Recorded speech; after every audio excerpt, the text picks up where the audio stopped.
How Bizarre is intended for mature, open-minded audiences only. If you are easily offended, we suggest you turn this wacky shit straight off.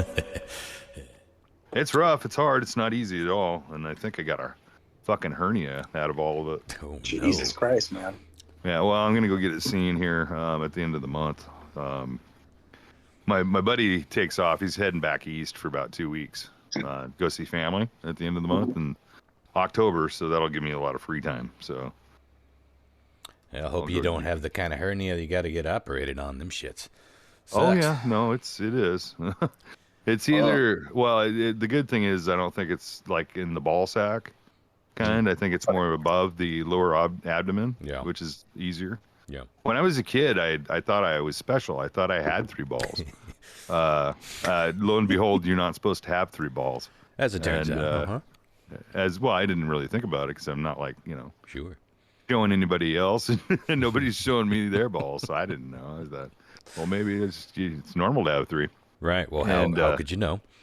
I went to get a physical to play football, and they wouldn't let me play because I had a hernia. We don't take with three ballers around here. And you're gonna have to cut your hair, you damn hippie. Which is ironic because you would think that would only make you more baller. You know, you'd be ballsier. You're definitely you're ballsier. You're more baller, and you're more of a baller. But yeah, no, it's that is probably one of the worst surgeries to go through because of the recovery on it. And for me at that time, I was you know me. I mean, we fucking grew up really poor, and all I had was a mattress on the floor, and fucking I would have to roll off that thing and stand up, and any kind of trying to pressure, it just hurt. Just your midsection area, your groin, fucking horrible. Pain what they do is you go in there. What it is it's an intestine that pops out, and that's what it penetrates your ball sack. And what they do is they cut you open, and then they pull that intestine back up and out of the way, and then they sew that muscle tissue. Yeah. And then after a while, probably 6 months or so, those that thread will dissipate and just deteriorate inside your body. But that's how they cure the hernia situations. The upper abdominal, I don't know how that works. I'm probably sure it's pretty similar. It's probably a similar thing, yeah. Yeah, but it's just not involved with your ball sack. So yeah, a lot of people don't realize how serious hernias are. It's a stupid name for something, and I think the word hernia gets used sort of as a catch-all for, I pulled a muscle, or I picked something up wrong and now I'm hurting. So they say, I think I got a hernia. But a true hernia is quite often a medical emergency. Not always. Well, and some of them do heal by themselves. It's good to talk about this if we're recording this or not. It's good to talk about it for our listeners.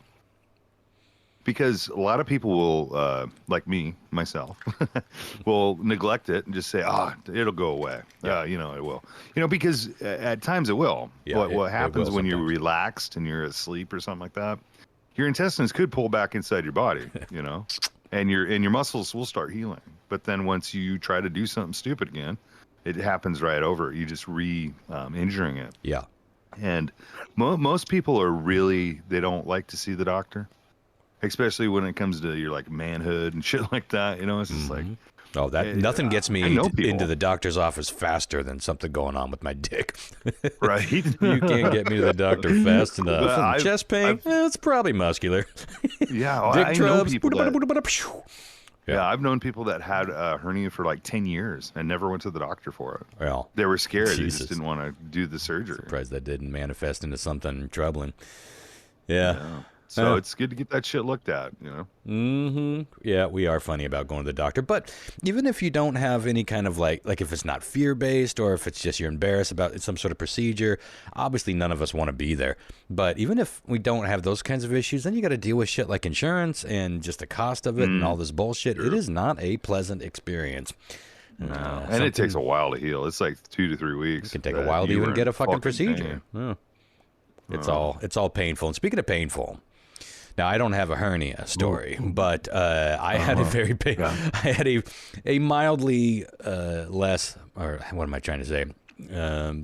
I had a less painful weekend, but it was painful all the same. So as you all know, I spend a lot of my time down at Pybus Market. It's a public market. It's like a little mall of local eateries and all sorts of stuff. Mm-hmm. I thought about stalking you a few times. You should always come about by. going down there and bugging you a couple times. That's where to find me. Down there. That's where to find me. Yeah, usually, especially this time of night. If I'm not podcasting, I'm usually down there. But and it's been that way for years, going all the way back to when I was running Radar Station, which was right up the street. So Pybus was a great place too. You can walk down. It's easy. Yeah, well, sometimes I would walk down, but sometimes I would drive down, and then I would have too much to drink, and so I would Uber from there or get a ride home from there. And I left my car in that parking lot probably, no joke, like 20 times over the last 5 years because that's the thing to do.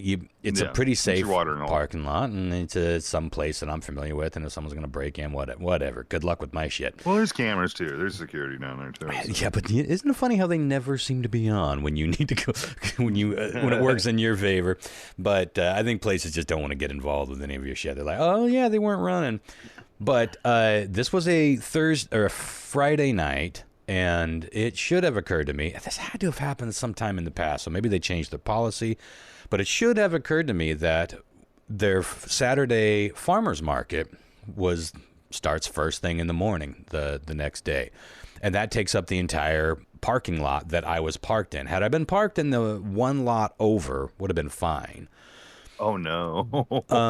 And so, like the next day, I got a ride home from Sarah, and then Sarah and I are eating breakfast at one point, and she's like, oh shit, I just realized that you left your car down there and it's farmers market day. And I'm like, oh shit. And my thought was, oh, that's embarrassing. They're gonna have to like put all their tents around my stupid minivan. They're gonna tow that, and they're gonna see all my stupid magazines, and they're gonna know exactly whose car it is.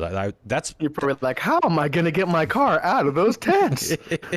Yeah, I was like, the whole thing's just gonna have to be an embarrassing thing, and I'll deal with it when I deal with it. Well, no, sir. We got. You should have gave everybody a free magazine. Yeah, I said, this one's on the house. Got there and no such luck. They had completely filled the parking lot with cars and tents, including the space that we knew I was parked in. So then I'm like, okay. I noticed you had been putting more art up for sale than normal, Ron. Nothing gets me cranking shit out more than surprise costs. And they're all surprise. So I'm looking around at, okay, every place where you get towed usually is going to have at least a couple of signs. It'll be like, oh, what is it? Dick's Towing? Is it Randy's? Is it store?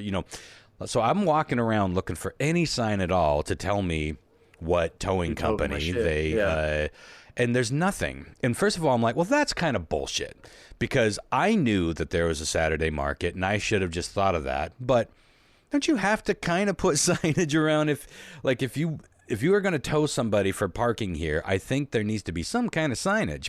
But I don't know. Could be wrong. But I couldn't find anything. And so we had to go ask the information booth, the farmer's market, which was fairly embarrassing. I was like, I'm like, let's say that a guy in theory in a fedora and a fine Hawaiian shirt were to have tied one on last night and found a different way home.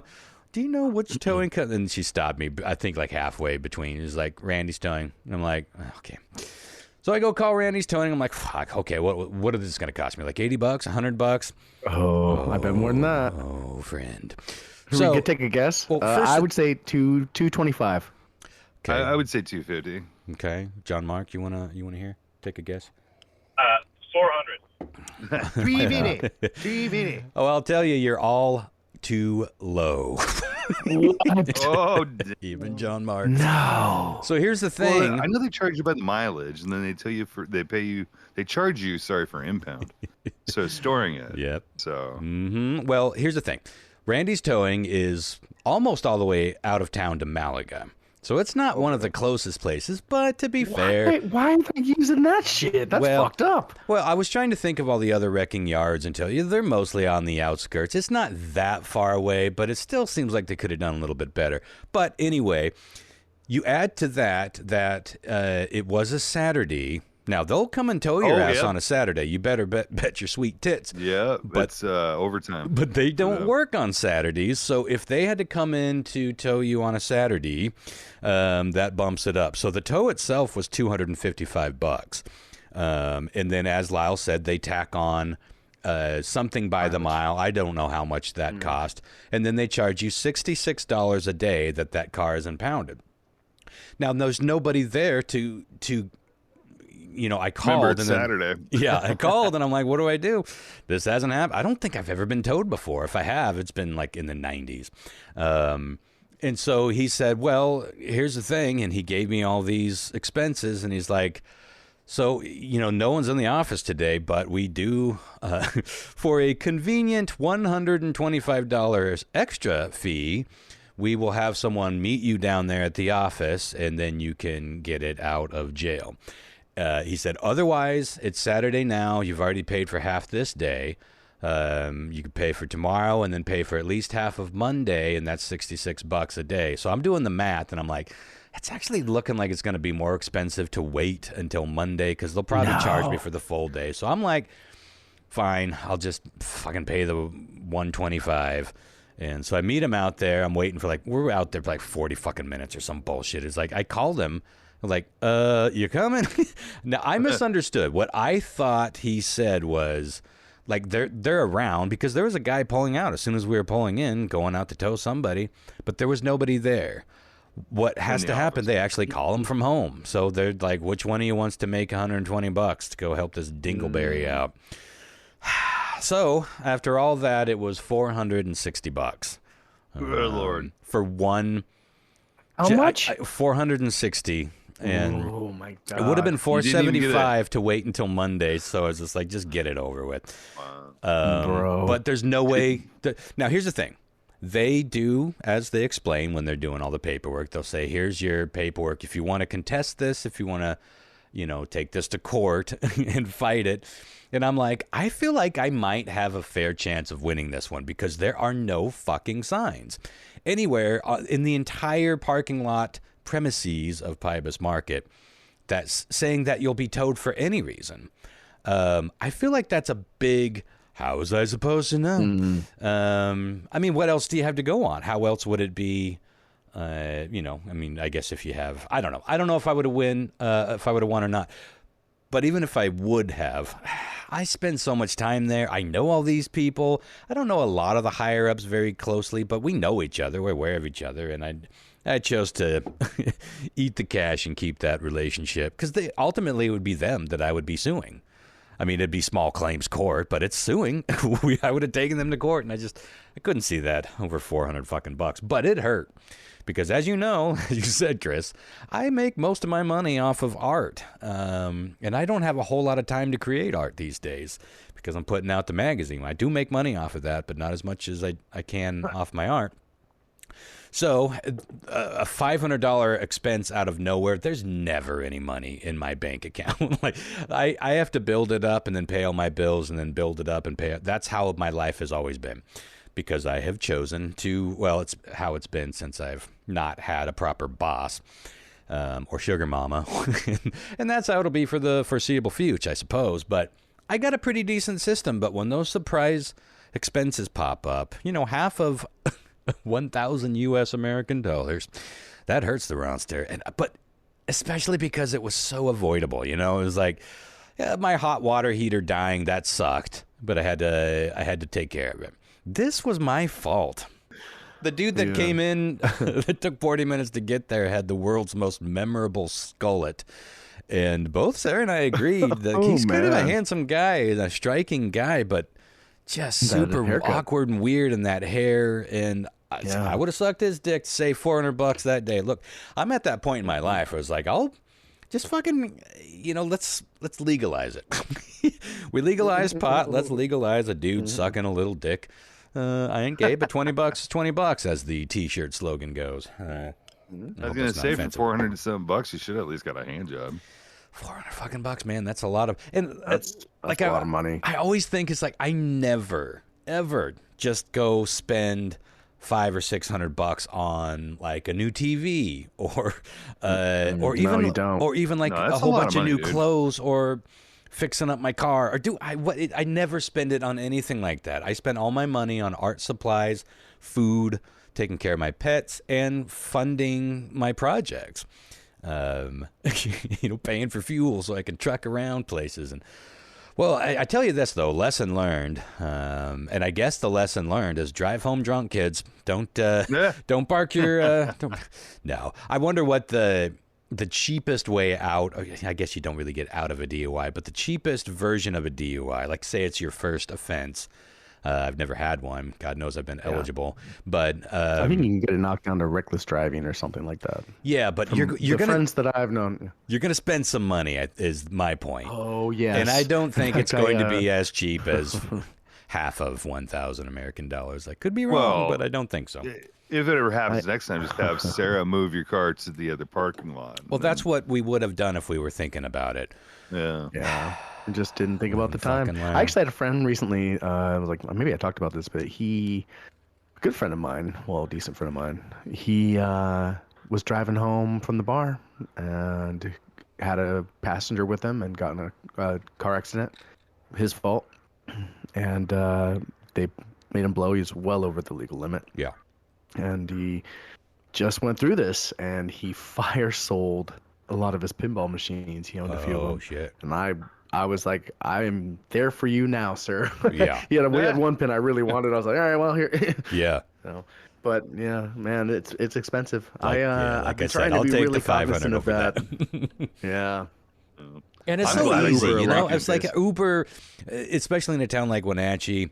It might surprise some people to know that we have plenty of Uber and Lyft drivers. I've never had to wait more than 5 or 6 minutes. And it never takes more than 10 or 15 minutes to get anywhere that you're going. So it's like 15, 20, $25 at the most. So yeah, I was getting in the habit of Ubering all the time when I worked at Radar Station because I'd be there until 2 or 3 in the morning and you get a little carried away with some of those event nights, and then you think, I'll burn it off by the time I do all the dishes and mop. Sometimes you do, and sometimes you're like, nope, I'm Ubering, because there's driving home buzzed at like 4:30 in the afternoon, and then there's driving home even slightly less buzzed at 3 in the morning, and it's just like, no, I'm not going to take my chance on this one. I'm going to be the only dickhead on the entire road going by that cop. But to be clear, I do not, of course, encourage anybody to drink and or drive. I've done way too much of it in my life. But once we had Uber and Lyft, I was like, this is fucking great. And I left my car downtown, and I've left it all over the place. Never had an issue with it. This is the first time. I've been super lucky because, I quit like 7 years ago, whenever. Yeah. Whenever I found out I had cancer, I quit drinking and smoking and everything. So, it was probably the better decisions make because, man, I've been hammered before driving, it's only 10 blocks. Yeah, me too. But, and it's I usually take the back roads, so I don't really worry about it. But I don't know. For me, it was easy to drive intoxicated. I could drive and stay between the lines. Yeah. But I mean, well, that's the problem is that a lot of us can do it. But even if no, I never got pulled over. I never got a DUI. Yeah, I never did either. But even if we were safe to drive and no one was ever going to get, and obviously when you're drinking, your judgment and you're not in the best place to judge yourself anyway. But in the reality too, it's just not you; it's hurting somebody else. But you could get pulled over for having a blinker out or some shit, and then they're like they smell it on you, and then you get your DUI that way. It's not like the only way you're going to get pulled over is, driving the goat, but it's still best practice. It's so fucking easy. Like I said, it's cheap. It's relatively cheap, especially even after that. It's put your fucking car in a place that you're going to get towed first. It kind of sucks that you were doing the right thing and got fucked for it. Yeah. Well, I'll be more mindful of it in the future. I bet waiting for that motherfucker to show up was painful because you're like waiting to do something you didn't intend on doing. Yeah. That's going to cost you a shitload of money, and now it's taking forever to. It's so funny because I'm irritated just thinking about it. Everything about that day was taking for fucking ever. Like, I couldn't find out who we even needed to call. And so I was starting to get stressed, and then I went to go get a check from one of the local theaters, not thinking, oh, it's Saturday, so they won't have that check. That check would have been half of, a small check, but it would have been half of what I needed to cover. So I actually had to borrow money from Sarah to cover it, and then pay her back the next day the next 2 days when I she'll work you off too, won't she? Yeah. She'll make you work that off. She'll make me work it off. Pay that rent, baby. I got to pay it back right away, fortunately, because I've been selling ads and I had that check. But it was just like everything was like, God damn it, it's Saturday. I fucking hate weekends. Me and Chris were thinking sexual, working it out. Oh, well, like I said, I would do that in a fucking heartbeat. I would be a whore. I think a lot of guys would. I'm sure a lot of women would. Well, a lot of women do. I don't know what the market for. I don't actually think that I could go part-time gay, but I don't know. For the right price. You got to dive right in. Like, what are we doing here? Don't have to anything full acid, I don't have to be gay in my heart to be gay in my mouth. That's a t-shirt. Yeah, sorry if any of this is offensive by a bunch of straight dudes. I think people are just getting turned on. It's like, I'm about to offer Ron $1,000 to be gay in his mouth. I don't give a shit what's in his heart. $1,000 and you're like, $26, bring it. I'm like, Zip. Anyway, well, I got a couple of few news stories to get through. But before we did that, I don't want to cut anybody off. If you wanted to shoot a little shit first. I got the first 2 weeks into kindergarten. My kid got already in trouble. I got a note from his teacher. So I'm like, that's impressive. God. I don't know. What was the? Well, can you? Is it? Yeah, he just he's that's this really rebellious phase right now, and we have to put in timeout still a lot. I was gonna say, how bad could it be? Apparently. I got Logan's not listening to directions very well and being unsafe on the playground and in the classroom. And when I need to make him do something, sometimes he yells no and cries. Like, where did he get that from? Same. Hashtag same. Mm-hmm. But yeah, so I had to talk with, I picked him up from school and I was like, how was your day? And he goes, it was okay. And I was like, I had an interesting conversation with your teacher. And I saw his little shoulders just slump. And I'm like, oh. He goes, I know what this is about. He's too tiny to have that feeling. Like, oh, fuck. I was like, what's it about, buddy? And he goes, I went down the slide when I wasn't supposed to. I was like, well, it's a bit more than that. But I'm glad you recognized you were in the wrong at that point. Yeah. Well, always undersell it. I mean, yeah, of course. Well, he's on his way. Yep. He's just going to have to go through them trials and tribulations. Indeed.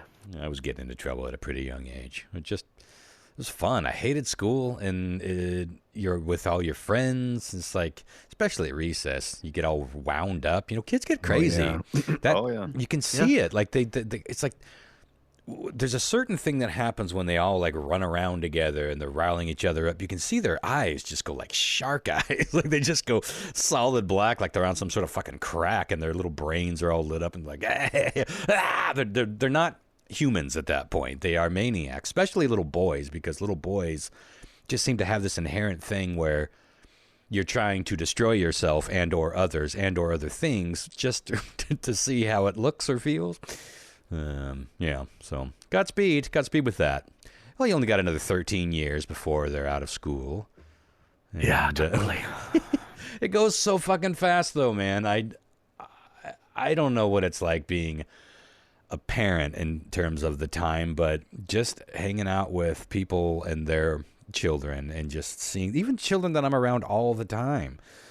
It's just like, holy shit, I can't believe that, like, Sarah's oldest kid is about to be 10, and she was 4 when we met.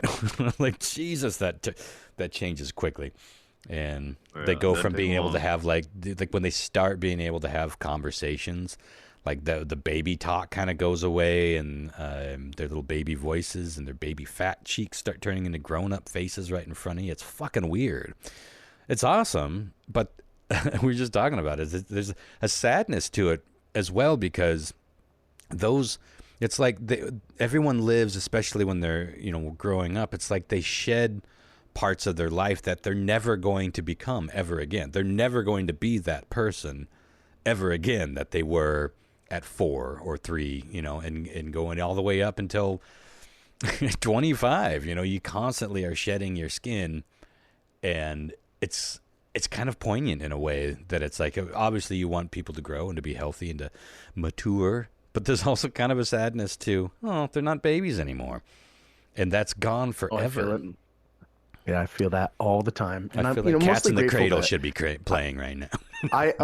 This kind of ties in. I've been holding off on getting a new phone for 3 years. I've had this phone for 3 years, and I pre-ordered that new iPhone that they launched last week, or they at least showed the showcase of. Yeah. But I'm pretty excited about it. It's got a great ass camera and shit. But I'm so glad that I am always filming my kid, because I just have these great memories, and it kind of bums me out we didn't have these when we were kids. I'd love to see some of my childhood, like that I don't remember. My parents say it all the time. One of their biggest regrets is not shilling out a few $100, which is a lot of money back then, to get a camcorder, because other families did, and we have those memories that we can look back on. We don't really have a lot of that. Yeah. I think a lot of people even struggle back then just to have a camera. Because taking a film camera in, and you're still paying money, $20-$30 to have film developed. It's expensive. It was tricky. It's expensive. A lot of things could fuck it up. Like my dad's stupid thumb. Movies that my dad took when we were little. Oh, my dad Super was 8? like a Super 8 camera. That's or awesome. Movie camera fiend. Yeah. So I got a bunch of those. I converted some of them to DVD. Nice. That shit always looks like the Wonder Years. Yeah. It's like you can just hear some 60s classic when you see that shit, no matter what era. Well, let's get on to some of this news, because we do have a guest joining us. And I got a few stories to get through. Not too much, but I saw this one really jumped out at me. If you, speaking of your new phone, Christopher, let's say that you were out camping in the woods, or maybe out on a hike in one of these national parks that we're blessed with here in Washington State, and you had to answer the call of nature, but you decided to go with an outhouse. Let's say you dropped your brand new phone down into that outhouse, and you could see, boy, I'm able to get to it, but I got to get down there. And you got a waterproof case, so it's fine. Are you going to do it? Oh, more than that, can you ever get the stink of what happened off that phone? Even if it's just in your mind, or out of your or that's the thing, is like you would give yourself the bog of eternal stench curse, because I know what that actually smelled and felt like. No. Well, this woman, you would never be able to get in Bagley Township, Michigan, dropped a watch it was an Apple Watch, very similar but cheaper, right? I don't have an Apple Watch, but I gotta imagine they less don't than even $500, I cost think. as much as an iPhone. But it was worth it to her to crawl down into the outhouse. No. So here's the story. A woman was rescued Tuesday. Yeah, I'll get a fucking sundial. I don't need that watch anymore. Oh, absolutely. Yeah. Look at it for a few minutes and think, wow, this is something I'll talk about on the podcast, and go away. I mean, I guess you could try to grab some sticks and fish it out, but even that is pretty fucking gnarly. I would say fishing net. Because I mean, okay, let's say that it was in one of those super protective otter cases. That might be different if it's a phone, but this was an Apple Watch. There has to be some seepage. You know what I mean? There has to be something seeping into that thing. Anyway, a woman was rescued Tuesday from an outhouse toilet in northern Michigan after she climbed in to retrieve her Apple Watch and became trapped. What a fucking nightmare. The woman, whose name was not released, I bet she's fighting that, lowered herself inside the toilet after dropping the watch at the Department of Natural Resources boat launch at Dixon Lake in Otsego County's Bagley Township. State police said Wednesday in a release, first responders were called when the woman was heard yelling for help. The toilet was removed, and a strap had to be used to haul the woman out.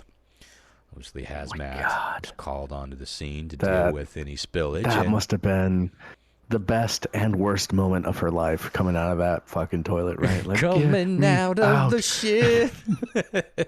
Oh, there's cameras here. Oh, fuck. Yeah, exactly, right? Look, someone had to have gotten someone had to have gotten that on camera, ironically. I wonder if it didn't mention. I wonder if the watch still works. I wonder if it was fucking worth it. What the hell? I'm so surprised a woman did this. She could be on the next Apple Watch commercial. Apple Watch commercial. It survived half an hour in the shitter. 85 turd resistant. Yeah, well, I was wondering how she would call for help, but I guess she just yelled. And what a sight, man.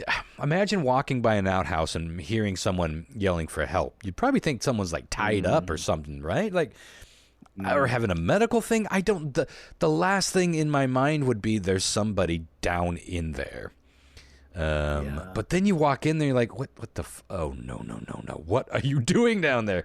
Oh, what a sight. That's got to be not as traumatizing for the people that found her, but traumatizing. I would traumatize me seeing someone down in that shit and just what they're going through and being like, all right, I don't know what to tell you here, except I'll call for help. Don't panic. Well, I'm pretty sure how about them lions? Well, we talked about this before. There's outhouses and public camping spots, like even like up in your old neck of the woods up in Iniat and stuff like that are like 10 foot by 10 foot concrete, and they're 10 foot high. Yeah, they pump them like a septic tank. And they just have a toilet sitting over the top of them. Mm-hmm. And that's what they do. They bring in a septic tank and they just suck it all, they dredge it all out. Yeah. But a person can get stuck down there. There was that story I brought a long time ago about that guy. They found some peeping Tom that was down in the bottom of one of those. He put on a hazmat suit, being a pervert, climbed in there and just watched girls peeing. Well, he watched everyone peeing, but he was there to watch the girls. Got caught, and then he had to be exactly exhumed out of there. That story always resonates with me, in terms of like how fucking depraved can you be? Horrible, like there are a lot of ways to be a creep. That is some next level psychopath shit. Yeah, dude, I can't even drive by our poop plant without fucking gagging. I guess I wonder if he thought that this hazmat, I got the hazmat suit, so fuck it, I'm just going to be in here. I was just thinking about your poop plant. This is so gross. I swear to God, if I get pulled out of a fucking latrine like that and cameras are rolling, you better, my mental health is going to take a hit. You better put me on Poolside Watch, Poolside Watch. Oh boy, Poolside Watch. Yeah, I think that would take a hit on all of our mental health for so many reasons. I mean, I just had to get down into my dank ass cellar, which is creepy as fuck, and fix my water heater, and it took a few days to shake that off because I don't open that hatch for anything. The only thing that exists, it's like a little it's not an outbuilding, it's a cellar. It's like a little roof that goes out just barely over the yard, and I bolt it up and it's all insulated. And then when there's a problem, you have to get tools out to open it up. And holy snikes, was there rat shit down there.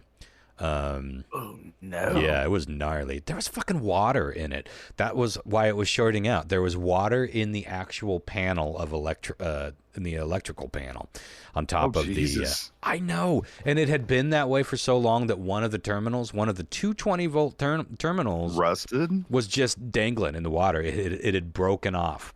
Oh, I'm like, how the fuck? The fact that this house didn't burn down is proof that I wired it pretty well because it kept tripping the circuit. And like a fucking dummy before going and investigating, I just kept turning it back on. I was like, no bigs. Then it would make this really weird knocking sound, and then it would trip the circuit again. It's like, well, it did the right thing. It saved us, and that's why we have circuit boards to stop this kind of thing before it becomes a fire. But holy shit, man, that was an awakening.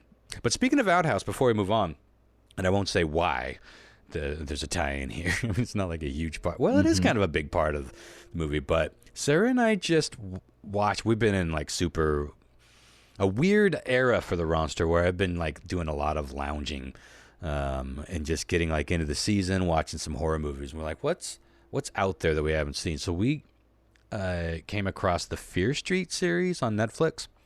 Have you guys seen this? No, what is this? I highly recommend it.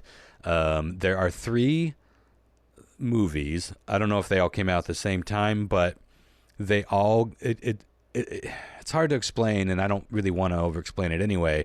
They're all connected, of course, but they're connected like it goes further and further into the past, but also comes back up to the future. Like there's horrible things happening, and it starts in like a Stranger Things vibe, like a modern set in a mall location type thing, and then it goes back into the 70s, and then it goes back into the 1600s, and you find out like the origin stories of what is causing all of this chaos and evil.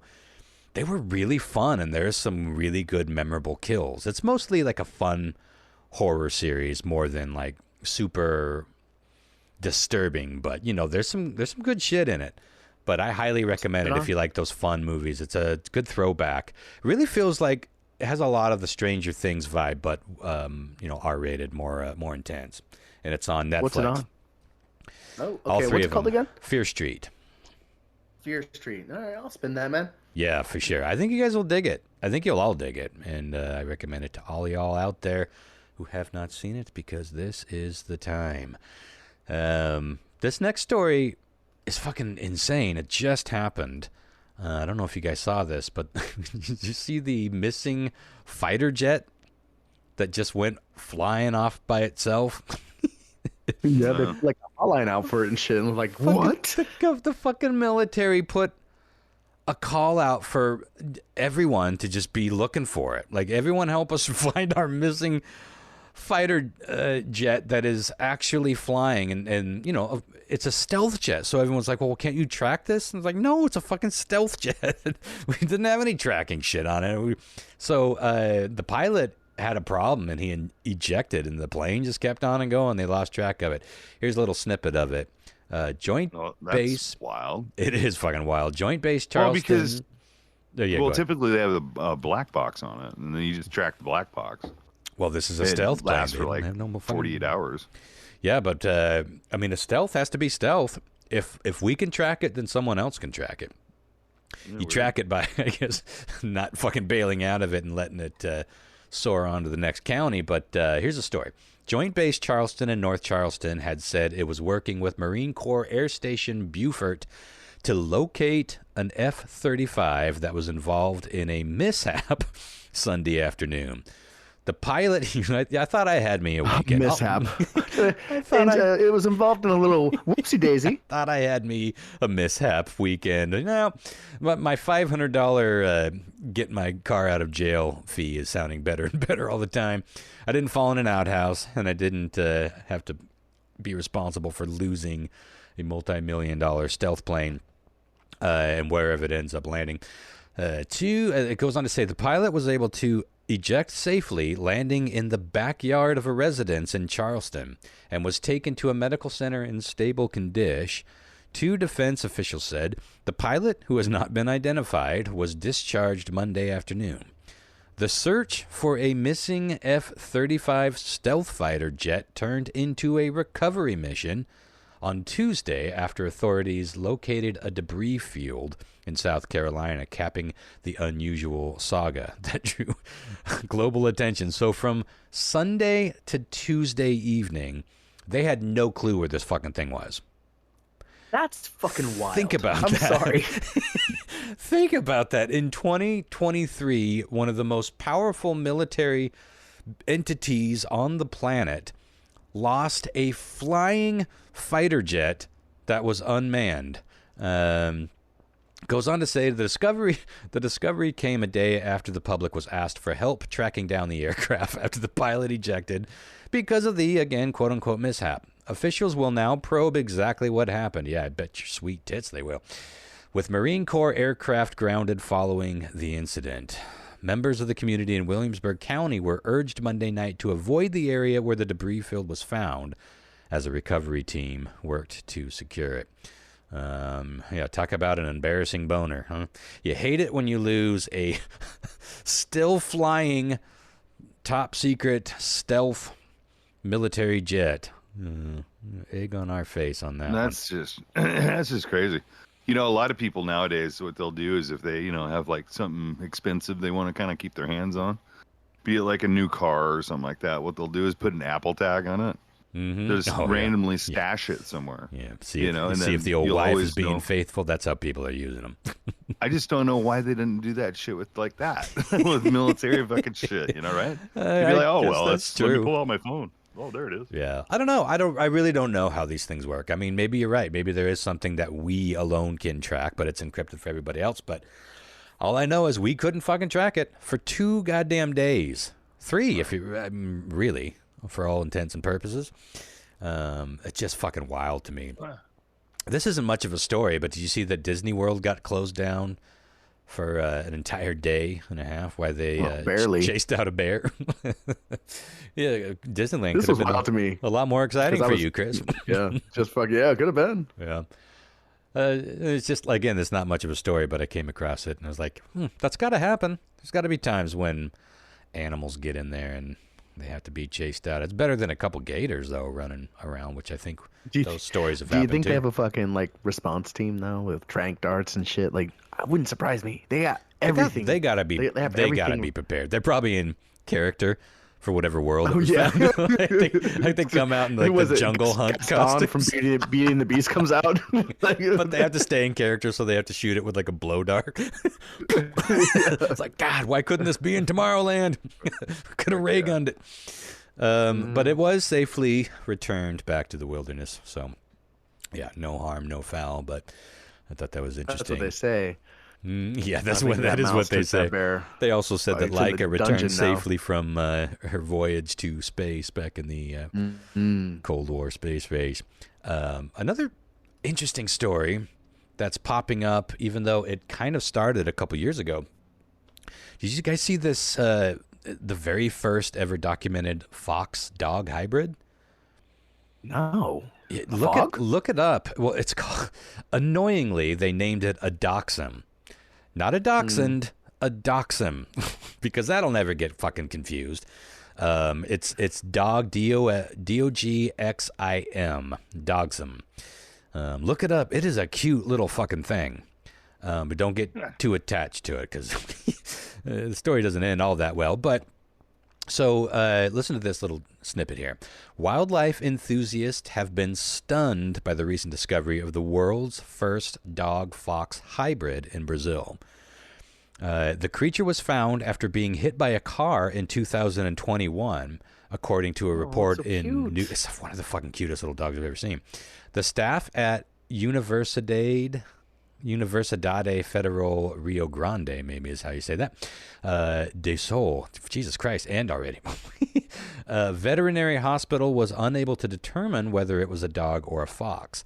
This led to genetic tests being carried out by scientists, with results now being published for the first time, saying that the animal is in fact a first ever hybrid dog-fox. For us biologists and veterinarians, it is normal to look at all animals differently.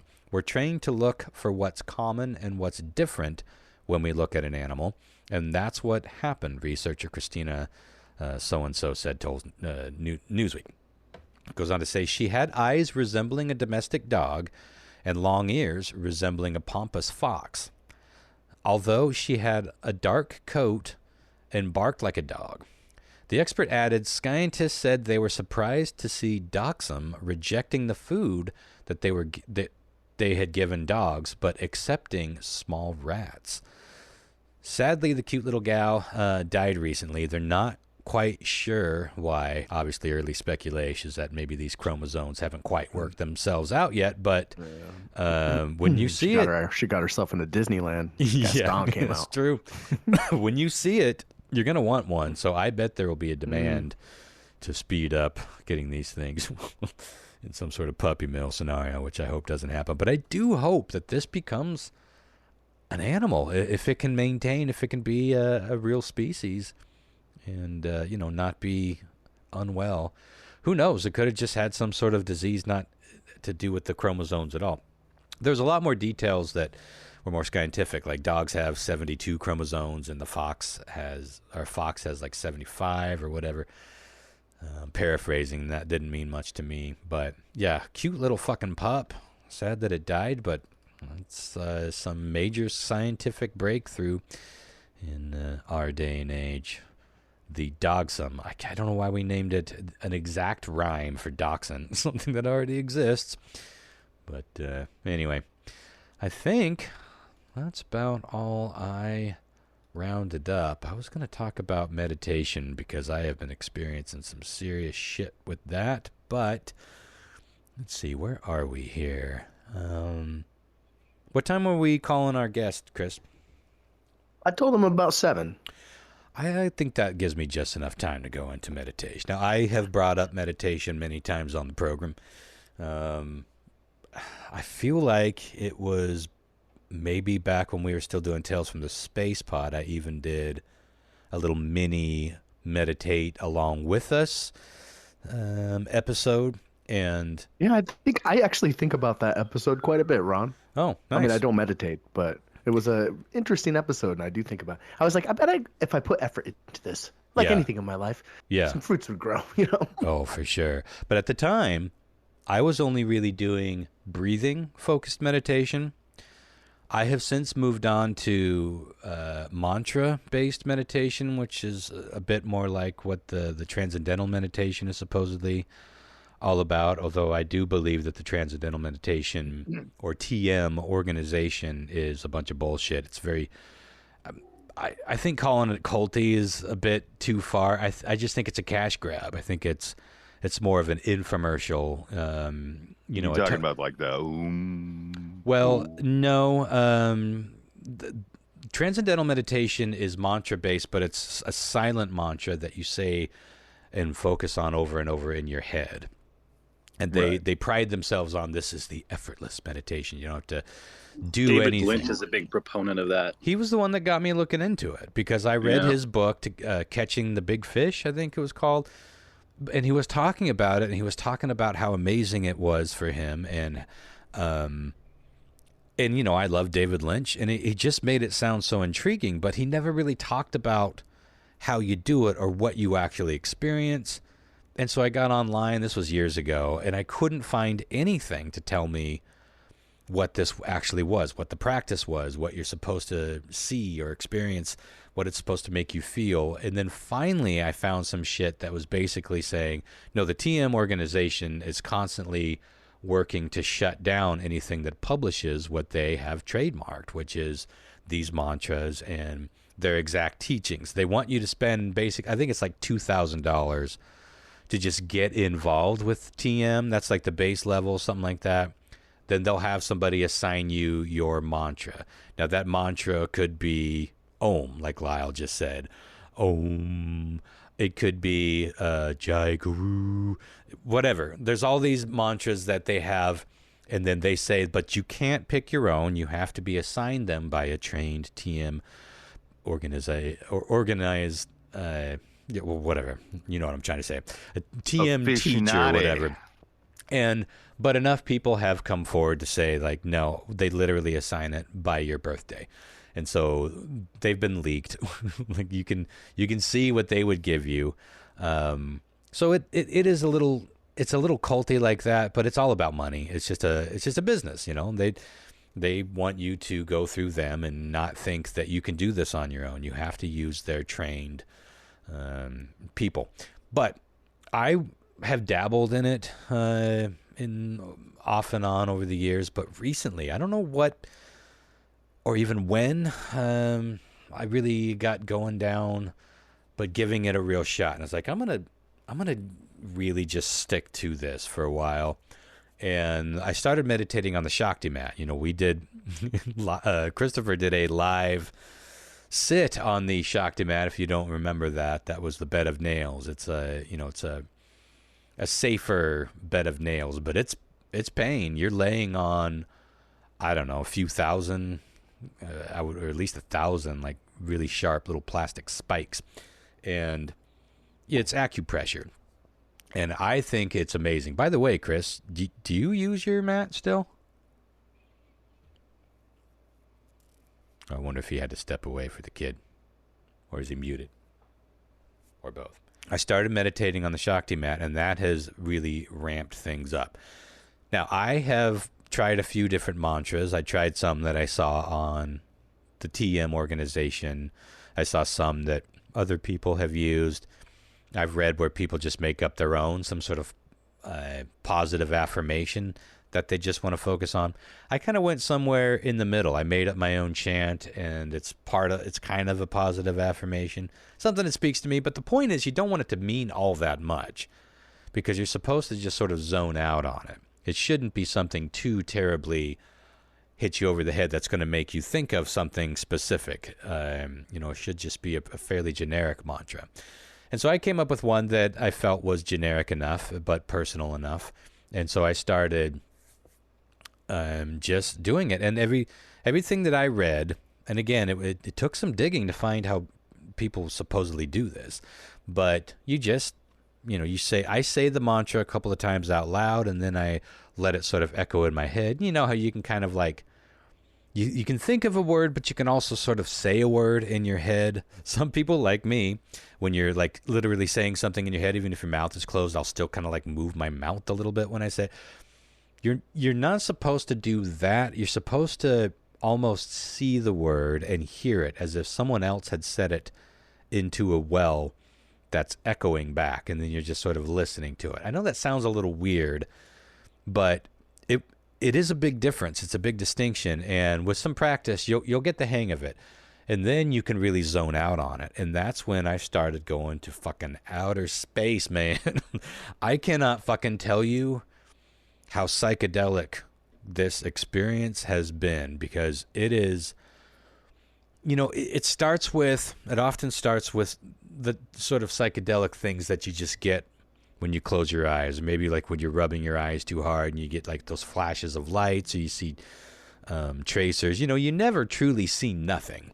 When you close your eyes and you're in a dark room, you're seeing things. You're seeing like either eye floaters or some sort of patterns, or your brain's just making shit up, painting images on the back of your eyelids. So you just go through a phase of that. And for me now, that used to take 5, 10, even 15 minutes to get past that. Now 30 seconds to a minute, maybe 2 minutes at the most, and I am shifting through all those psychedelics and starting to actually see visions and see these very specific colors. And one of the colors that I've been seeing a lot lately is this really electric, vibrant purple and violet. And I haven't looked into any of this shit. And finally, after seeing this electric violet, it's like, what is this color? Because it's like this, it's crazy. You see all this shit, and then it just washes over my entire field of vision. And it's this perfect calm that comes over my body. Well, as it turns out, purple and violet are associated with true enlightenment. So I don't like to brag usually, but I think the Ronster has been tapping into some enlightenment shit, and it feels like it, because tapping into that purple haze. Well, and then I started seeing these lotuses, these lotus shapes that are tied to all this chakra shit. And I am not that guy. I have never been into that kind of meditation. And even when I was doing, shifting away from breathing stuff into some of the more, I don't want to say spiritual, but I guess some of the more out of body or deeper into the mind stuff. And I still wasn't into like looking anything up. And I know what a lotus is, and I know that it's tied to a lot of this sort of like type of spirituality and meditation and shit. But I kept seeing these like super electric neon lotuses. And now those are starting to catch flame with this vibrant purple and violet. Anyway, that shit. That is more of the more recent shit. But all along the way, I have been seeing these scenes, and it's almost like a police scanner, how it'll stop on something and you'll just kind of tune into it for a little bit, and then it moves on to the next one. Maybe it's a continuation of what that transmission was. Maybe it's a whole different transmission. And then I'll just like pay attention to it. It's a scene like I'm watching. It's not like I'm watching a movie. It's more like it's like I'm in the room with somebody. No drugs involved with this? No drugs at all, but it is incredibly psychedelic. But then the trick is to not, like, who are these people? What room am I in here? What is going on here? The trick is to just keep doing the mantra, keep focusing on it. You can look at what's happening, and then it'll just fade away, and then it'll go on to some other shit. And it's like fucking time traveling, or astral projection is supposedly done this way. I don't know.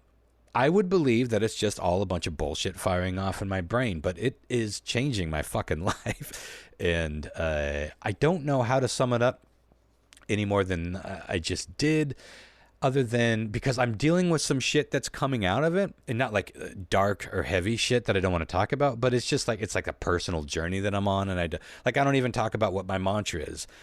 People have asked me that. It's like, it's just kind of, they're just rules that I'm making up for my own thing. Because this is like, a special thing that I've discovered, and I just kind of want to keep at it, but I can't not talk about it because I guess like a lot of people when they find religion of some sort, and I'm not saying this is religion for me at all, but it's something that I found that I really want to see other people experimenting with because it's fucking wild.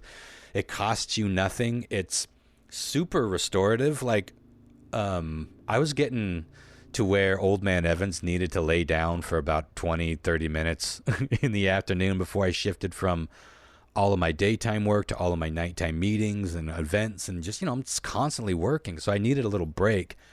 That was usually just me kind of trying to zone out for a brief little cat nap.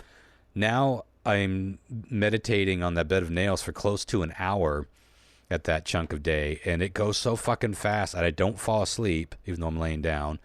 And I wake up like fully fucking restored. It's crazy because it shuts down your entire body, and it's just this head to toe body high.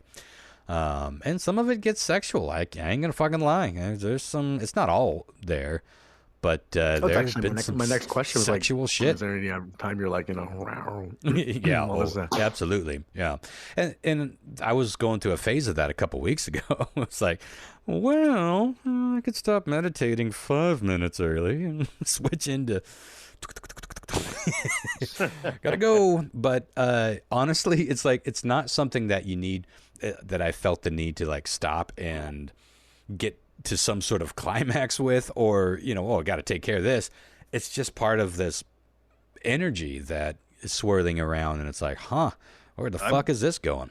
I'm pretty sure that I shared Art Story on maybe it was back with Tales from the Space Pod, but it was with VR, and they have a VR paint set up, right? And what you do is you could paint in 3 dimensions.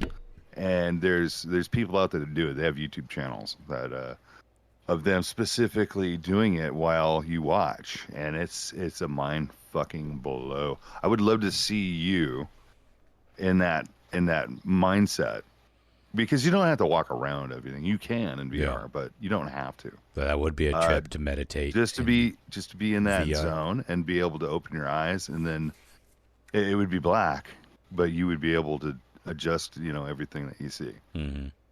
You'd be able to document it basically in VR and be able to walk around it in 3D space. It would be amazing. It'd be cool to see.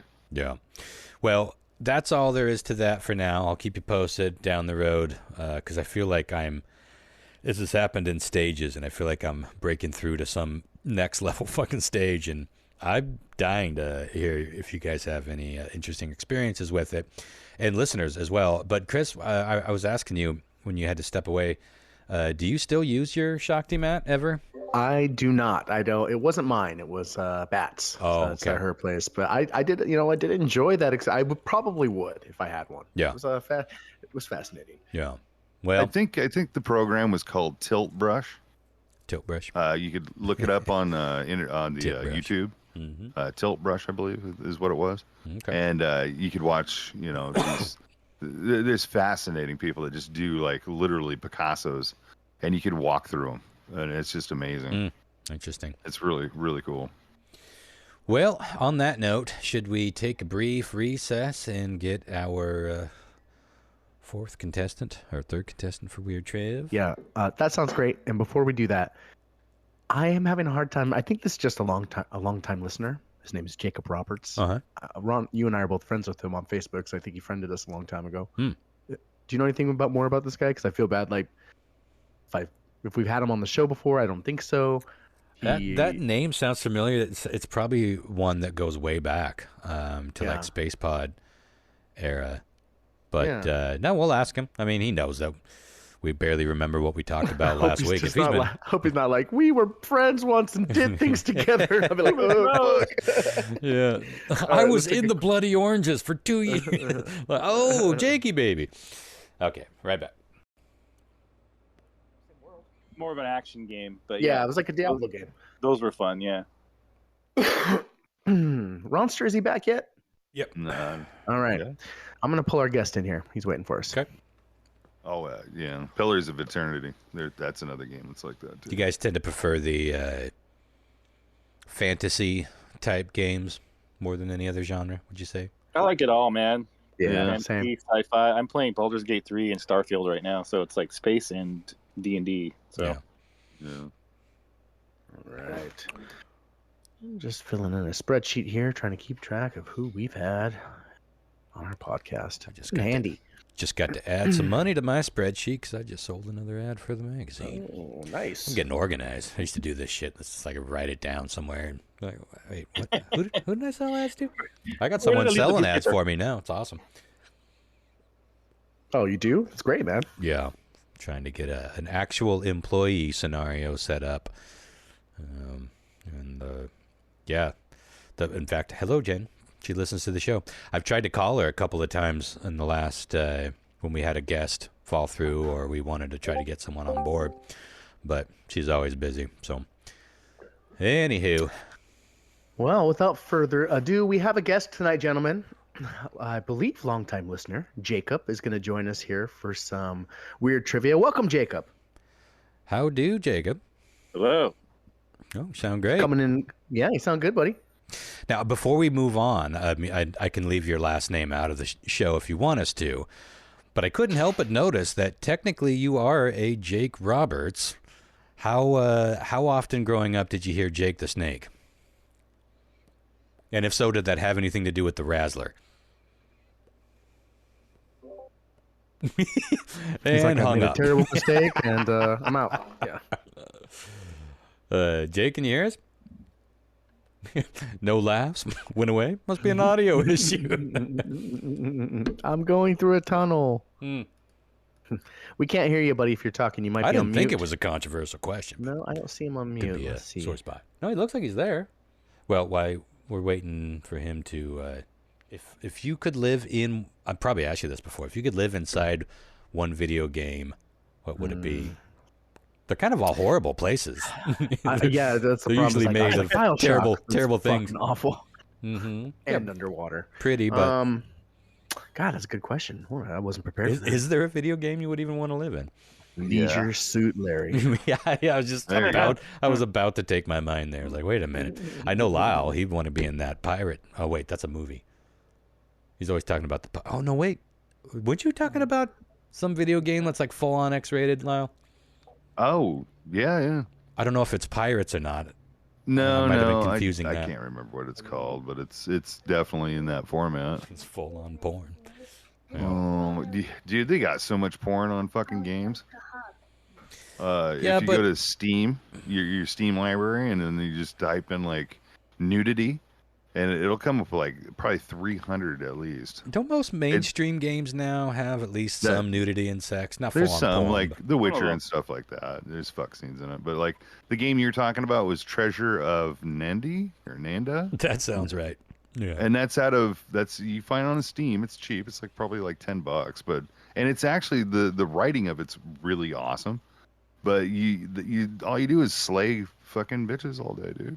You get like 20 girls you end up banging through the whole game. It's nuts. It's crazy, and it's all graphic. I'd probably live in wieners.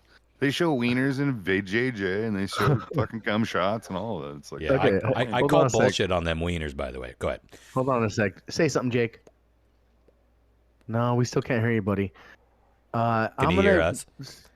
Leave the chat and then click that link again. See if you can get back in. I'd go back to Commodore 64 strip poker. Yeah, I was thinking Skyrim maybe, but Fallout would be pretty dope. Oh, man, that would suck. Well, I mean, yeah, how could that possibly be dope? If you're Let's go straight to Silent Hill. Got a lot of med caps or whatever, maybe. Yeah, I guess it's a funny question because most video games are terrible places with terrible things happening, and I'd say like right now, based on my experiences in games, like right now, I'd say probably like the world of Starfield, because there's like, humanity's in space, there's shit going on, there's still terrible shit happening here and there, and wars and stuff, but like for the most part, like they've got like faster than light speed travel, they've got cities on different planets, and that's some cool shit. Space brought that up. I've got to try to find this. I found it a few days ago and I couldn't. I tried to re-find it today, but I saw this dude in one of these groups I follow on Facebook, he, with a bunch of huge TVs, he basically turned his bedroom into this giant spaceship. It's so fucking incredible. And I'm like, that dude is so fucking in a spaceship. I was like, I gotta fucking make my bedroom a spaceship. But I can't imagine how many, even if you're doing like cheap TVs, the way he did it, you're gonna need a bunch of them and deal with the heat, and I don't know. It looks so fucking amazing though. Yeah. Well, fuck, I'm already dealing with that. My whole place, I got 8 monitors going, the Crackman machine, an alien pod room. Yeah, my PUD bill is pretty absurd. Do we have Jacob yet? Well, he's in here. I think he's having a hard time getting his. I know he's on. Looks like he's on a mobile device, which is fine. We'll give it a few more Mississippis. Oh, he's typing. Let me see what it says. God, it was so fucking badass. It's hard to explain, but you've seen similar setups like this even for gaming, but it's basically like, have you seen these trucker or like car simulators or racing games where people go all fold out and they deck them out with monitors all around them? So they have the side view, they got the skylight and the rear view. Like they're in a car and they're seeing all the shit. It's basically like that, but for his entire room, and it just looks like something out of fucking Firefly, like. but it moves. It's not like still pictures. They're just you put whatever video. It's like, how you can connect video over multiple monitors. It's just like that. It's one cohesive picture of this giant moon slowly going by. Cool. It's fucking incredible. Speaking of Firefly, somebody made the Firefly in Starfield. That's fucking dope, dude. That's awesome. Yeah, somebody made the Firefly. Somebody made the was it like the Hammer of Dawn or whatever the thing is, the ship from something, the ship from Halo. They made the SR7 or whatever it is from Mass Effect. Yeah. There's a bunch of shit. They actually made an X-wing too, which is like the ship in Starfield is like way bigger than an X-wing, but it looks like an X-wing. Wow. This is looking promising. Jake, you there, buddy? Well, I hear something. Sounds like Darth Vader breathing a little bit. Typing in background music. He's listening to some metal. That's right. Yeah, there he is. What's up, guys? How are you? Good, man. Thanks for coming on our show, buddy. Man, that was a hassle. Yeah, I know. Every fucking week for us, too. Yeah, it's worth it, though. Have you heard any of us along the way while you've been trying to dial us in, Jacob? Yeah, just a little bit. I mean, besides trying to get on, there's bits and pieces. You guys talking about the video game you would like to live in, and there's none, really. I mean, I can't think of any I'd want to live in. Yeah, it's a funny question because, as I said, it's like, what horror movie would you want to live in? Most video games aren't pleasant places. So we do have some background noise. Is there like a fan or anything right by it, Jacob? No, it's not a fan, but I am outside because my wife and daughters are inside asleep. It's like 10:30 here, so. Oh man, thank you for making it. Maybe when you're not answering questions, hit that mute button. It's okay right now, but when we're reading stuff, yeah. All right. Well, how long have you been listening to the show, man? So, like from 2016, I believe. Awesome. I found the show I was working out of town, so driving a lot, and just listening to podcasts, like a lot of conspiracy stuff. Mm-hmm. I was smoking heavy back then and everything. Yeah. And I stumbled across you guys, and then just from the first episode, just laughed my ass off, and been a fan ever since. Oh, that's awesome. We appreciate you sticking with us. Where are you at? Where are you from? I live in Georgia, a small town called Mount Airy, Georgia. So all the way across the continent. Nice. Well, I definitely picked up on the accent. Well, we're glad to have you aboard. And yeah, we'll have you keep that mic muted. Yes, it's not terrible. It's just you'll hear it when you listen back. It'll be better if it's minimized, especially when I'm talking. Don't want any kind of distraction from the golden voice here. But you know how we do this. You must. If you've been listening since 2016, you're going to take up the caboose, the coveted caboose, and feel free to analyze out loud all you need to, or just go straight to the answer. And there's no wrong way to do it as long as you beat John Mark, because he's been on a roll lately, I feel, even with some of the elimination rounds. Whatever. I'm not jealous or mad. Hey, I'm you not won the last questioning one. you every time. I was like, oh my god, stop questioning Ron's scorekeeping. Did I fuck it up? When I was listening back, I think I might have fucked that up. But either way, if I did fuck it up, I fucked it up in John Mark's favor, but he still lost. So good. So you took it home. All right, I'm ready. Ron, hit it. I have it. Yeah, I have it mostly Mr. ready. I'm good already. No, I got it ready. Ready. Hey, chill, baby. Wait, let me hit play. Oops. She was born Started so halfway. With Christopher F. Hart, a man from Florida, who thinks square shit ain't What are you doing? Don't get me started on the goddamn brown hair. It's weird trivia that might get Christopher fired. All right. Yeah, sure. I started it halfway through, Right. but I had it. That's all right. Okay, let's get right down into this. 4 questions tonight for you. Pretty straightforward questions. I like these ones, though. Let's see how you do. Question 1. The very first issue of the Rolling Stone magazine was released in 1967. And it, A, featured a literal photo of a Rolling Stone on the cover. Okay. B, had 2 complete pages towards the back unintentionally left blank. Misprint. That's easy to do because a lot of people get fucked up with the inside and I wonder cover. if that might speak to you. It does. My first Ed Guru comic book had 2 blank pages right in the middle. 'Cause I didn't know how it worked. C, it sold less than 400 total copies. The rest were given away. Also relatable. Or D. Maybe Actually, D will be 400. too. Or D, Eddie Money. No. Or D, it came with a roach clip for your joints. Again, Wow. first issue of the Rolling Stone magazine was released in 1967, and it A, featured a literal photo of a Rolling Stone. B, had 2 complete pages that were unintentionally left blank.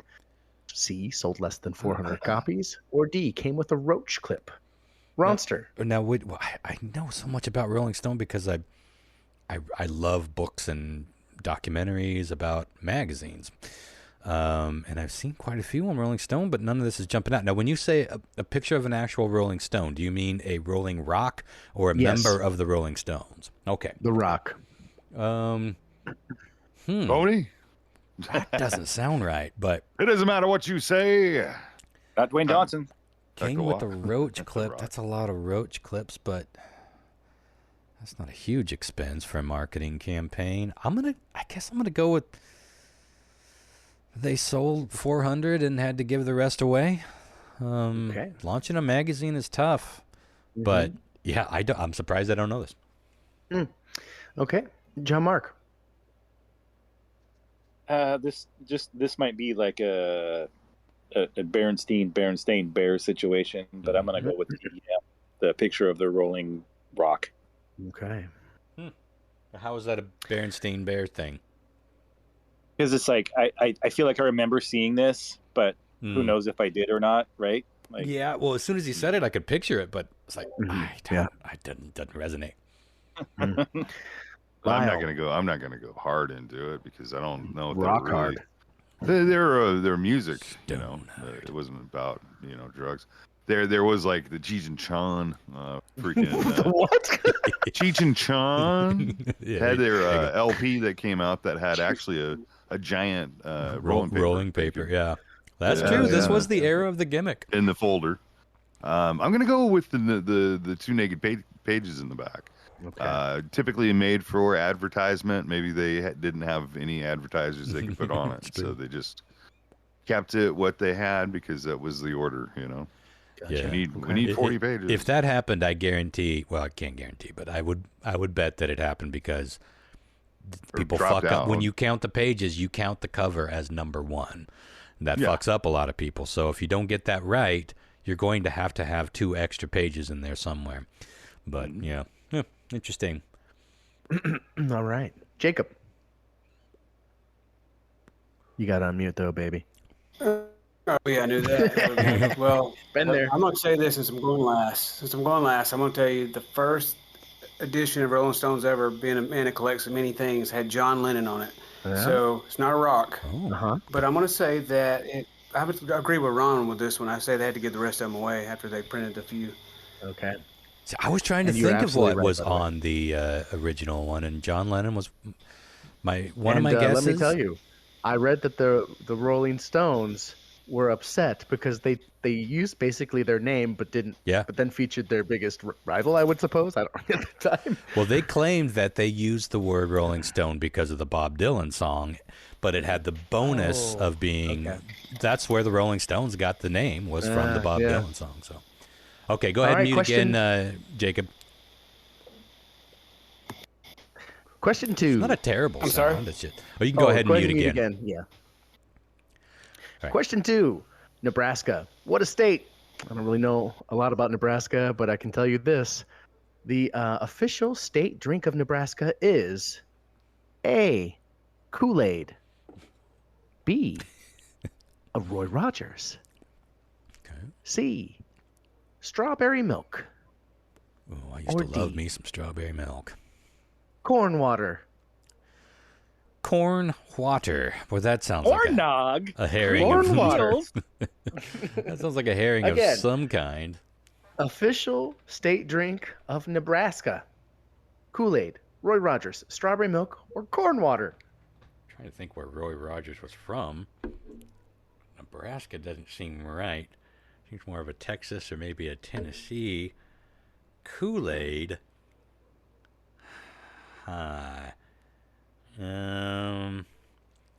Corn. I think. Okay. Corn water. Corn water. Corn water can't be a thing, right? But if I'm gonna guess, I think I'm gonna chase The corn water. All right. Put you down for a solid What corn could it water, be? Ron. What could it be? By the way, before we move on, did you guys like the strawberry Quick? You like that strawberry milk Yeah. shit? Yeah. Why is that so fucking good? It doesn't really taste like strawberries. It tastes like strawberry milk. Yeah, good shit. All right. Okay. John Mark. I'm going with corn water too, just because it tickles my funny bone.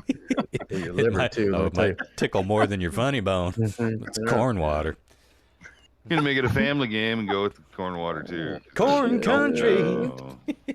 Oh my God, it was the best. I watched that again today. I did too when you pose it. It's like it's so fucking good. Air drums. Oh, so good. That- All right, Jacob. that should Tell be me, baby, more what you well-known. got? Kool-Aid, Roy Rogers, strawberry milk, corn water.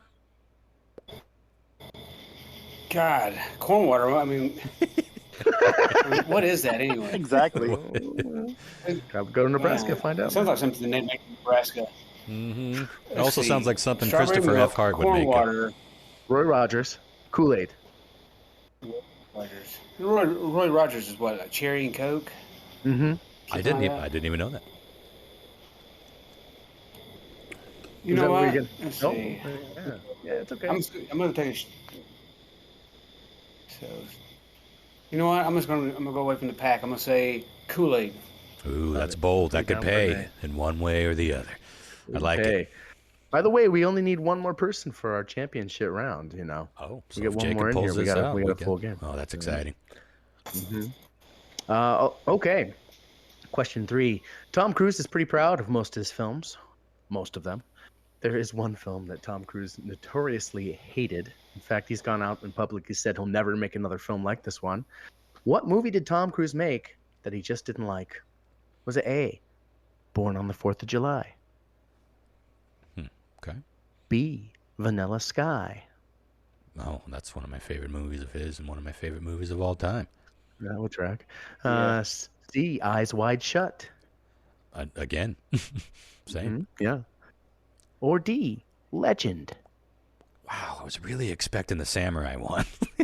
I love that movie. I know, but it's couldn't the besmirch definition of whitewashing. It 100% is, but it's so fucking entertaining. It was a good movie. Loved it. Ronster again. That's Born on tough. the 4th of July, Vanilla Sky, Eyes Wide Shut, or Legend? Could you repeat the question? Yeah, one film Tom Cruise made that he just didn't like how it turned out. He doesn't like he just doesn't the like genre. Even he doesn't want to be a part of a movie like it ever again. Well, that makes me think that Legend is the most unique amongst those. Mm-hmm. I mean, how could you say? God, those movies are so distinct. I'm tempted to go with. Well, he's not afraid of getting political in his weird, stupid way. Born on the 4th of July was oddly political. Eyes Wide Shut, all about the sex. That's such a good movie. Fucking love that movie. Vanilla Sky. I'm going to go with Legend because I'm trying to think of another fantasy movie that he did, and I'm not pulling any up. Obviously, that doesn't mean that there wasn't more fantasy movies. I can't think of any, so maybe he just didn't like being part of, that kind of scene. Tights and unicorns and devils and these are all great movies. Honestly, just a little too much. I don't remember a lot about Born on the 4th of July, but I know the other three are fucking key classics. Joe Mark. Yeah, I'm gonna go with Legend too. Okay, I'll put you down for D as well. I think a lot of the other movies that he was in kind of reflects a lot of into the Scientology, so the kind of cultish shit. Don't come after me, Tom. Sorry, but the thing is too is like most actors that they break out in a really good role, they get their fame, right? Typically, it's one of those things where they're like they don't want to be known for that. They grow, as an actor and whatnot, and so like what they've done is beneath them. It's in the past, but you can't unlive the past, because all your fan base is stricken from that first movie. His career is so fucking solid. His whole though. career it's was solid, like, especially the early shit. I mean, I think Outsiders was like his first breakout role, well, right? Risky Business was his big breakout. That was his business. I'm just saying, like to be known, like, oh, you're the guy from Legend. Yeah. Oh, you're the guy from Legend. You probably heard that for 20 years. Top Gun overshadowed all of it in the 80s. But, I'm sure he heard it for a couple years. I think that's the key to that whole question, because I think he despises that whole fucking shit. That's why you don't see him. We'll see. That's why I'm going with Legend, and for that reason that you don't see him doing other shit like that is because of that. Because if you look at him now, he's so founded in what he does. I mean, he's literally doing all his own stunts, has been doing for years, and they're just incredible. I mean, fucking most stuntmen can't even do what he does. The Scientology thing is interesting because Eyes Wide Shut was absolutely a culty kind of thing. Yeah. But he was such a huge Kubrick fan, and I know that he was proud of working with Kubrick. But who knows? Sure. Maybe he had later day regrets. What you feeling, Jacob? We've given you a couple weird rounds because Christopher chose all four of his movies he really had to act in. For us to choose from. But you know what? I would have to say that he didn't like making Vanilla Sky just because. I mean, I don't know. I think it was a great movie, but I don't know. I just feel like that would be the one he would choose because I don't know his face was disfigured. Oh, that's a good point. That's a pretty good analyze there. Point, you know what I'm beautiful face. Beautiful face. That's all I have. And he had to wear a mask, although he had to do that in a lot of Eyes Wide Shut too. But that's a funny. That's a good point. I would never do another movie that I'd have to hide my face. Most of us did. Yeah. Okay. Let's move on to question 4. We're going to be talking about squid. What is a group of squid called? Oh, are you guys still there? Sorry, these are always impossible. I know, I love it. What is a group of squid called? Is it called A, a glint, B, a shoal, C, a squad, Squid Squad, Squad of squid, or D, a fucking nightmare? Nightmare of squid. Okay. Again, a glint, a shoal, a squad, or a nightmare? What's a group of squid called? A group of squid should absolutely be called a squad. But I think that's too rich because we don't do things like that. We do things like name a dog thing a dachshund and another dog thing a dachshund. So I am going to go with... Sorry, what were the first two? Glint and shoal.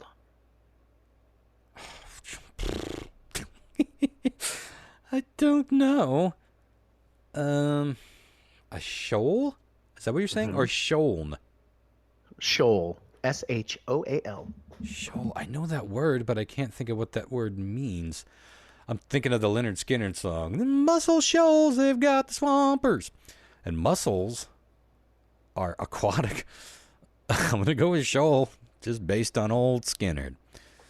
Okay, I'll put you down for a B. Secretly rooting for squad, because I will never stop saying a squad of squid. If so, you guys hungry? You want to go to sushi? Get a squad of squid? John Mark. I'm gonna go with glint. Okay. Glint is an interesting word. A glint. What does glint mean? It's a shining, like a shiny thing, right? Like glint. Flash. That's what I was thinking. Flash of light. You only see him in a glint. I just saw a glint of it. Yeah. Okay. Glint of the treasure. Lyle. Treasure. Oh, I like that fucking squid fucking squad. It's fun. That is fun to say. Yeah, I like it. Let's do it. Squid Squad. Oh, I'm glad someone's going with Squid Squad. All right, Jacob. This is the first time we haven't all gone together.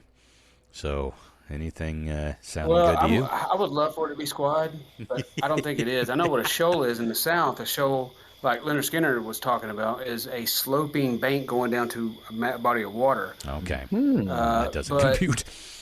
But I know that I'm going to go with John Mark on this. I'm going to say glint because I've never heard glint before, and it seems like it fits. Mussel shoal. So what is a mussel? Is a mussel like a clam? It's like some sort of like a little... Yeah, it's like a mollusk. Yeah. Okay, so the mussels, and they would live in the sand and the sloping. Okay, yeah. Well, and the thing about squid is that they it. actually change color, and they do kind of glow. So a glint would probably be right. Maybe they glow but when we'll they're all together. Out, Chris. Maybe they glint. Let us know. Yeah. Then we will find out. You're about to learn some shit. All right. Yeah, let's do it. Sorry, I'm going back here. All right, question 1. Oh, go ahead and mute again there, Jacob. The problem with the mute thing is... muted. Okay, yeah, go ahead. That's good. The problem with the mute thing is I have noticed, and we've had this problem with guests before, there's a delay. So when you hit the mute button, it doesn't put the muted sign up right away. Yeah. So you're often you hit it twice. Mute, motherfucker. so it takes a second for it to pop up. But you're muted now. We're good. Question 1. The very first issue of the Rolling Stone magazine was released in 1967, and it came with a roach clip for your joints. Oh, that should have been something that I was leaning more toward, because that was all about that culture. That was a rogue bunch of people putting out a rogue kind of magazine. Nobody got that right. Whiff on the first question here. Question 2. The official state drink of Nebraska is motherfucking Kool-Aid. Jacob with the point there. No Boom. shit. No, not corn water, huh? Not corn water, surprisingly. Sorry to break your hopes and dreams on that one, Ronster. John Mark and Lyle. They drink the corn water. I was actually making corn for my kid the other day. I was pouring the water out of the can. That was made me think of this. Oh, that's the first corn water. That's the first. Yeah, I wasn't even thinking about that kind of corn water. Yeah. Straight up canned corn water. I don't know why people drain it. That's straw material. I opened up a little bit of a corn. Yeah, okay, go ahead. Let's see. So Jacob has a point here after question 2. Question 3, Tom Cruise is pretty proud of most of his films, except for one. He despised that he made Legend. He did not like how that turned out, what it stood for. Just wasn't for him. Yeah. Ron, John Mark, and Lyle got that point, tying you guys up at a point a pop. And we will move on to question 4. This is interesting. Which was, what is a group of squid called? And I hate to break your heart, Ronster, but it's not a squad. Damn. It is indeed, but I will mend your heart by saying it is indeed a shoal, Ron. Oh, no shit. Damn it. Huh. And that does not compute at all. Jacob, thank you so much for coming on, man. I'm going to put you back in rotation if you don't mind, and I'll reach out to you probably in 8 to 10 months. And if you want to come back on, we'd love to have you. Hey, it sounds cool, man. I appreciate it. It was awesome. Yeah, really appreciate you coming on and explaining to me what a shoal was, and I thought for sure that was a whiff for the Ronster. But, I wonder how that tracks. A group of squid is synonymous with a slope in swampland. Well, that's the English language for you. It's bullshit. It's all bullshit. All right. Well, thanks again, Jacob. That was fun and another exquisite round. Squid Squad, I think we could, I mean, of all the things that we could spend our time, starting a petition on change.org, I feel like we could start a pretty good petition to get that change to a Squid Squad. I think a fucking nightmare serves it pretty well, too. Can you imagine? I appreciate you throwing in the Christopher herring that literally nobody was going to chase. Man, I think a nightmare of squid sounds dope, though, doesn't it? It's pretty awesome, though. It's kind of like a murder of crows, a nightmare of squid. I wonder what I got a friend of mine that actually fishes for squid off of fucking the California coast. Oh, that sounds That's what like he does for a living. Yeah. I wonder what the weirdest name for a group of animals is. Like we have a congress or a herd or a flock. And now a shoal. We got some weird ones out there, though. We've talked about from time to time. I wonder what the kookiest one is. We'd all be like, what the fuck? The crow, the murder. Murder. A murder of crows is pretty fucking weird. Make sure you're liking us on Facebook and leave a comment of your favorite weird name for a group of animals. We'll read it on the next show. Well, I wonder if they did the crow thing, the murder, because, like, if you're out, like, say in the woods or something like that, and you see, like, a shitload of crows, usually they're feasting on some dead carcass. Maybe back in the day, they would find like murders. It's probably something from Shakespeare. I'm going to look it up. That'd be interesting to know, to find out where it came from. Officially, a group of crows is a flock, and the word murder is a poetic term used in literature that originated in England. Oh, it's not saying Shakespeare, but that sounds very Shakespearean. Maybe Edgar Allan Poe. Yeah, I was just going to say that. There's got to be an explanation here. What does it... The phrase, why is it called the murder of crows? Maybe we'll try this one. I'm dying to know, no pun intended. Why doesn't... Oh, this is a Simpsons reference. Oh my god, it's another fucking essay. Terms of venery? Do you know that word, John Mark? Venery?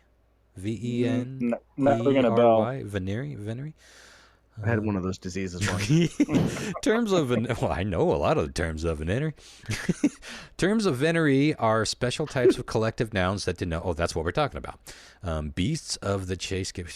I'm sorry, I'm going to skip ahead here. I'm trying to find the meat. The history of why the terms. Oh, Jesus, Pete. Okay, but why a murder? 800 words into it. What's interesting though is when you said venery, like in terms of venery, like with groups of things being together, the word for friend in Norwegian is ven, I think. So that makes sense. Togetherness, some sort of tie there.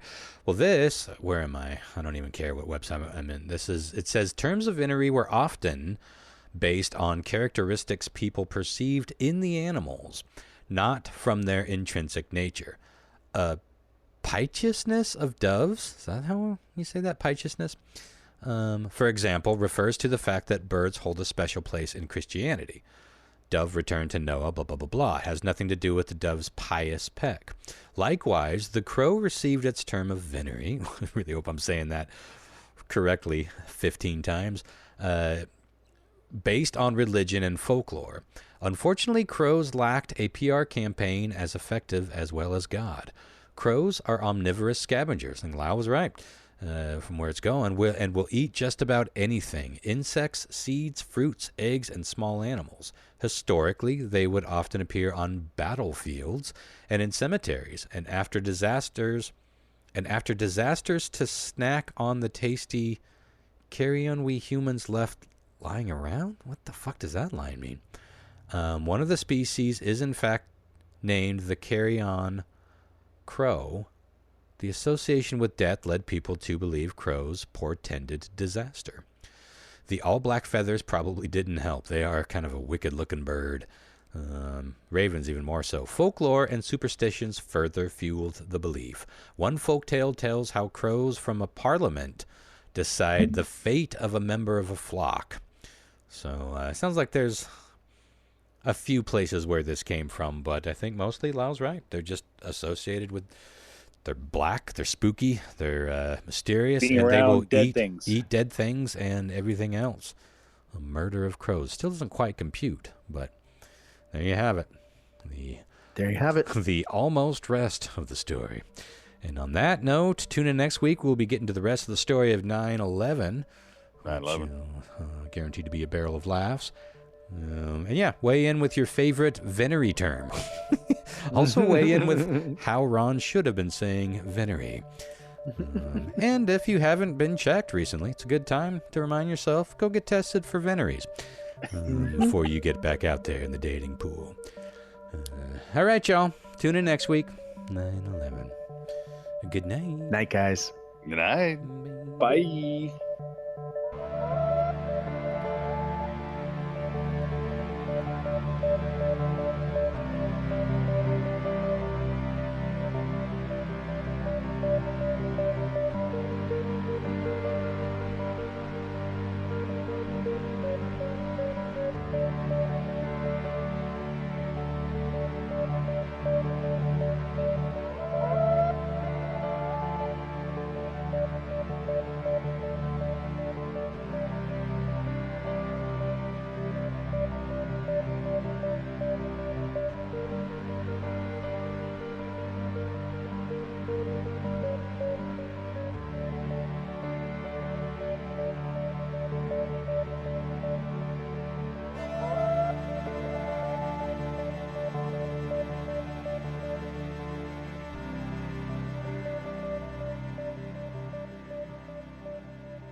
I like that fucking squid fucking squad.